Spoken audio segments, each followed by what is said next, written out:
राज्यातील पेपर फुटीच्या प्रकरणानंतर याच अधिवेशनात याबाबत कायदा करण्यात येईल असं आश्वासन उपमुख्यमंत्री देवेंद्र फडणवीस यांनी केलं आहे।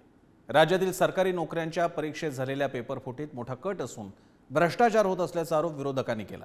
यावर फडणवीसांनी उत्तर देत गेल्या 2 वर्षात 1 लाख सरकारी नोकर भरती परीक्षेच्या माध्यमातून झाल्याचं सांगत हा विक्रम असल्याचं म्हटलंय। सरकारविरोधात खोटं नॅरेटिव्ह सेट करण्यात येत असल्याचाही आरोप फडणवीसांनी केला आहे।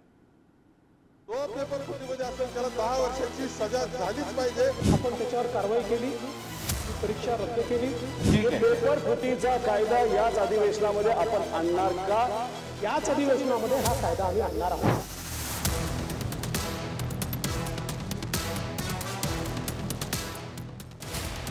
देशात नीट पेपर फुटीचा मुद्दा गाजत असतानाच राज्यातील सरकारी नोकर भरतीच्या परीक्षेत पेपर फुटीचा मुद्दा विधानसभेत गाजला।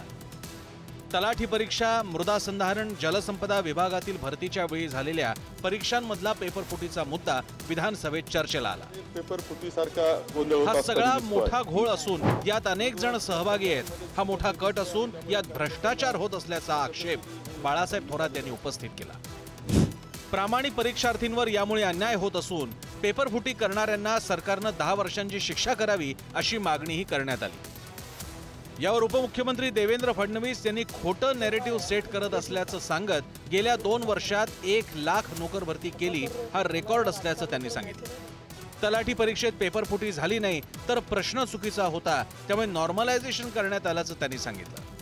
तर मृदा संधारण परीक्षेत एका परीक्षार्थ्याच्या ऍडमिट कार्डवर पॅटर्न सापडल्यानं परीक्षा रद्द केल्याचंही फडणवीस म्हणाले।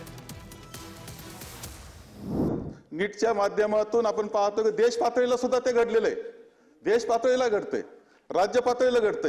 हे सगळे युवक जे आहेत, खरे मेहनती युवक आहेत, सिन्सिअर युवक आहेत, हुशार आहे, त्यांच्यावर प्रचंड अन्याय या पेपर फुटीमुळे आणि या सर्व जे आहेत गुन्हेगार यांच्यामुळे होतो आहे आणि सरकार त्यावर कठोर कारवाई काही करायला तयार नाही।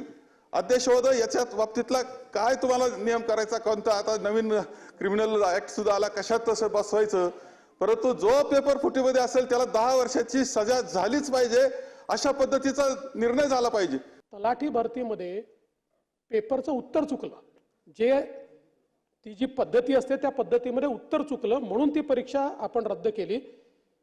त्यावेळी नॉर्मली केंद्र सरकारच्या आणि आपल्या नियमानुसार समजा असं जर उत्तर चुकलं असेल तर सगळ्यांना समान मार्क दिले जातात, म्हणून तो जो काही प्रॉब्लेम झाला तो झाला होता, पण त्याच्यावर सगळ्यांची ओरड झाली आणि ती ओरड झाल्यामुळे त्या ठिकाणी आपण तो जो काही हे आहे पेपर तोही रद्द केला। आणि मला आपल्या लक्षात आणून द्यायचं आहे की या परीक्षेच्या व्यतिरिक्त ही जी काही झाली आता इतकी भरती आपण केली, हा एकमेव गुन्हा या ठिकाणी दाखल झालेला आहे। यावर टीसीएस राबवत असलेल्या परीक्षेत परीक्षार्थ्यांकडून 1000 रुपये आकारण्यात येतात, त्याची आवश्यकता काय असा सवालही उपस्थित करण्यात आला। तर नोकर भरती केली मात्र नियुक्त्या व्हायला विलंब होतो, यासाठी पॅनल निर्मिती करण्याची गरजही व्यक्त करण्यात आली। केंद्राप्रमाणेच राज्य सरकार पेपर फुटीबाबत कायदा करणार का असा सवाल रोहित पवारांनी केला। यावर याच अधिवेशनात कायदा करण्यात येईल असं फडणवीसांनी त्यांना आश्वस्त केलं। नीटमध्ये ग्रेस मार्कच्या बाबतीत घोळ झाला तसं आपल्या राज्यामध्ये नॉर्मलायझेशनच्या बाबतीत घोळ होतो। त्यामुळे याच अधिवेशनामध्ये आमची मागणी आहे, आमची विनंती आहे, युवांची विनंती आहे, विद्यार्थ्यांची विनंती आहे की पेपर फुटीचा कायदा याच अधिवेशनामध्ये आपण आणणार का? आणि जे काही मगाशी डेटा तुम्ही माहिती दिली ज्याच्यामध्ये FIR एकच झाले असं नसून अनेक FIR त्याच्यामध्ये झालेले आहेत, त्याच्यामध्ये तुम्ही अख्ख्या महाराष्ट्रामध्ये जे FIR आणि कारवाई झाल्यात त्याची एकत्रित माहिती आमच्या अधिवेशनामध्ये आम्हा सगळ्यांना तुम्ही द्याल का?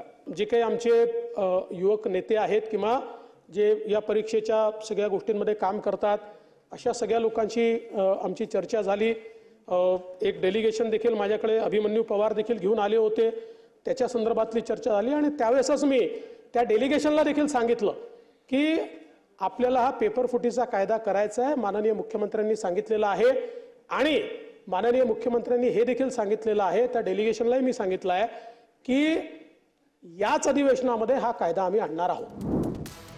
या चर्चेत भास्कर जाधव यांनी व्हॉट्सअप मेसेज वाचून दाखवत काही पेपर फुटींच्या प्रकरणांचा उल्लेख करत हे कोणत्या सरकारच्या काळात झालं असा सवाल केला।